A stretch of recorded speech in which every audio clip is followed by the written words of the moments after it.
1939, the armies of Nazi Germany begin their conquest of Europe.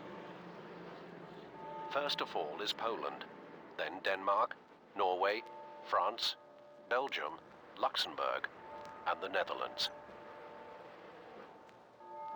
Now the year is 1941. With an army over 7 million strong, the Nazi war machine turns to the east and begins the invasion of the Soviet Union. Using blitzkrieg tactics, they advance quickly, smashing relentlessly through the Soviet defenses and arrive at the capital city of Moscow in under 4 months. Desperately short of reinforcements, the Soviet defense of Moscow now falls to thousands of raw recruits who must hold out against the well-trained German forces in the freezing cold of the Russian winter. Stalingrad, 1942. German forces, having reduced the city to rubble in a massive aerial bombardment, meet with heavy resistance as the Soviet Red Army throws its entire force into the defense of Stalingrad. In the chaos of constant warfare, battle lines have dissolved. The ruins of the city have been divided up into hard points surrounded by no man's land. The German tactical advantage of the mechanized blitzkrieg and its coordinated infantry and tank attacks is rendered useless in the concentrated street fighting. Threatened with execution if they retreat, the Soviet troops have no choice but to push forward into the bloodbath. January 2nd, 1943. Surrounded on all sides by Soviet forces, the German Sixth Army at Stalingrad continues to crumble in the absence of a desperately needed supply line. Many German soldiers trapped in the city, who are now literally starving and running out of ammunition, continue to fight regardless, fearing that the Soviets will execute those who attempt to surrender.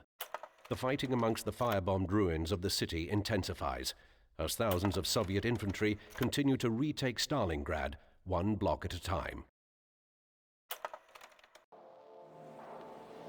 1941. The Desert Fox, Field Marshal Erwin Rommel, arrives in Libya to assume command of the Afrika Korps.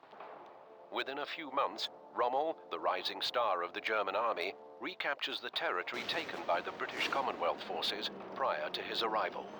Despite being heavily outnumbered by the British forces, the superior range and armor of the German tanks allows the Afrika Korps to take the fight to the Allies.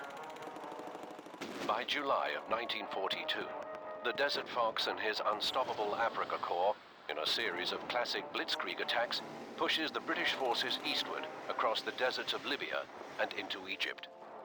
Now in late 1942, holding their ground a mere 60 miles from the Egyptian capital of Cairo, British Field Marshal Montgomery's forces, including the Desert Rats of the 7th Armored Division, prepare to blunt the German offensive and regain the initiative.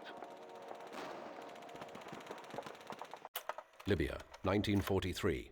The British Crusader tank enters its second year of service in the North African Desert Campaign. Desert tank warfare proves difficult and challenging for both sides. Dust clouds kicked up by the movement of the tanks and the firing of their cannons create poor visibility conditions during combat. Navigation is also a problem. The vast Libyan desert offers little in the way of recognizable landmarks. The British Crusaders, whose guns lack the range of their German counterparts, are forced to use massed high-speed charges to close within firing range. A dangerous strategy that leaves much to be desired. Tunisia, 1943. Gaining momentum, the Allies press Rommel's Afrika Korps into the Mareth Line, a 22-mile stretch of defenses in eastern Tunisia. Having lost their main supply base in Libya in January of 1943, the Afrika Korps prepares to hold their ground on two sides, as they are now trapped between the American forces to their west and the British Commonwealth forces to the east. Despite these advantages, the Allies must proceed with caution, for the local terrain favors the defenders.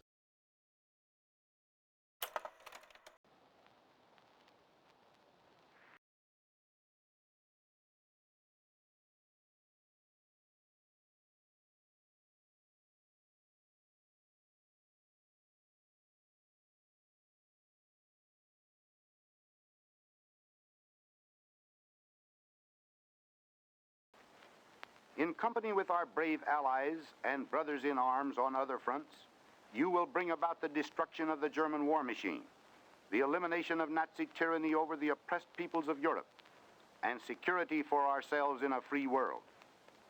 Your task will not be an easy one. Your enemy is well trained, well equipped, and battle hardened. He will fight savagely. But this is the year 1944. Much has happened since the Nazi triumphs of 1940-41. The United Nations have inflicted upon the Germans great defeats in open battle, man to man. Our air offensive has seriously reduced their strength in the air and their capacity to wage war on the ground. Our home fronts have given us an overwhelming superiority in weapons and munitions of war, and placed at our disposal great reserves of trained fighting men. The tide has turned. The free men of the world are marching together to victory. I have full confidence in your courage, devotion to duty, and skill in battle. We will accept nothing less than full victory. Good luck, and let us all beseech the blessing of Almighty God upon this great and noble undertaking. June 11th, 1944. Only a few miles east of the American landing beaches in Normandy, France, British Commonwealth forces struggle to capture the major city of Caen. It is here that they are faced with the superior firepower of elite panzer divisions arrayed along the German defensive line. To break the stalemate, the veteran desert rats of the 7th Armored Division are sent into the hedgerows of Normandy. Their mission? Probe the western flank of the German defenses and clear a path to the city of Caen. December 7th, 1944. Allied forces cross the border between Belgium and Germany, encountering heavy resistance near the town of Bergstein. Towering over the small town is Hill 400, providing German artillery spotters with a perfect view of Allied forces for miles in all directions. Devastating artillery barrages directed from the summit inflict numerous losses upon the Allies. Now the U.S. 2nd Ranger Battalion prepares to capture the hill and deny its use to the Germans. March 7th, 1945. In an extraordinary turn of events, a single bridge across the Rhine River is captured intact by the U.S. 9th Armored Division. German forces desperately establish new pockets of defense along the length of the Rhine River in an effort to slow the Allies' advance. Then, on March 24th, a massive assault is unleashed by Allied airborne divisions to secure positions east of the Rhine. At the same time, at various points up and down the river, more Allied forces prepare to make their own crossings into the heart of Germany.